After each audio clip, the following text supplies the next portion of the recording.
સુરેખા માલકાની અને જોઈએ આજના સમાચાર। અરવલ્લી જિલ્લાના મેઘરજ તાલુકાના રેલીયો ગામના વતની રાવળ દિલીપભાઈ ભીખાભાઈ આજે પ્રધાનમંત્રી આવાસ યોજનાની સહાયથી પોતાનું પાક્કું મકાન બનાવીને પરિવાર સાથે ખુશીથી જીવન પસાર કરી રહ્યા છે।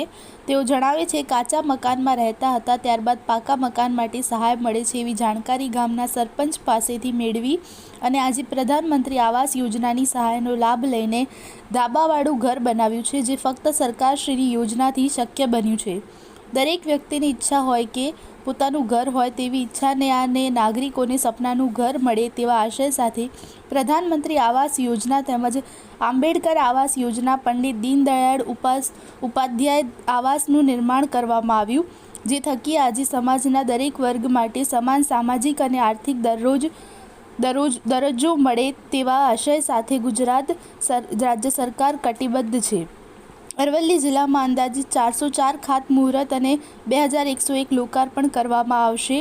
અરવલ્લી જિલ્લામાં ચાલુ વર્ષમાં 6 તાલુકાઓમાં 8155 આવાસ મંજૂર થયેલ છે અને વર્ષ 2018-19 થી 2020-23 સુધીમાં 36602 આવાસ મંજૂર થયા છે, જેમાં પ્રધાનમંત્રી આવાસ યોજના ગ્રામીણ, આંબેડકર આવાસ યોજના, પંડિત દીનદયાળ આવાસ યોજના, ટ્રાઇબલ આવાસ યોજના, પ્રધાનમંત્રી આવાસ યોજના શહેરીનો સમાવેશ થાય છે।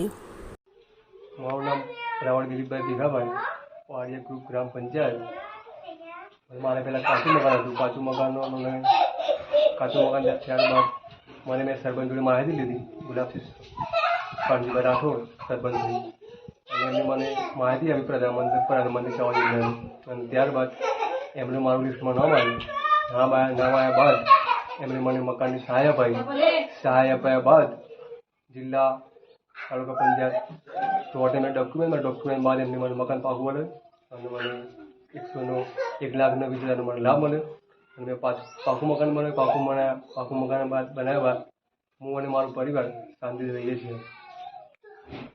પહેલાં કેવી પરિસ્થિતિ હતી? પહેલાં બહુ નબળી પરિસ્થિતિ હતી।